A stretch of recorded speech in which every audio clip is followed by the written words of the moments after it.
High বন্ধুরা, শুভরাত্রি। তোমরা কে কী করছো এখন? আমার এই দেখো না, রাত্রেবেলা রান্না হচ্ছে ফুলকপি আলু দিয়ে ঝোল হবে। আর এই যে ভাত বসিয়ে দিলাম, কত ফেনা এসে যাচ্ছে। এই হচ্ছে ফুলকপি আলু কেটে নিলাম, ফুলকপি আলুর ঝোল করব।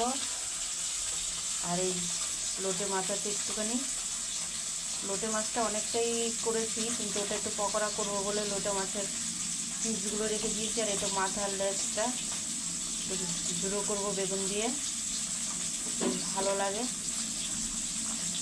কালকে তো শনিবার, মাছটা এনেছি, এবার তো করতেই হবে। একটু ঝোল করব। শুভরাত্রি বন্ধুরা, ভালো থেকো, রাধে রাধে।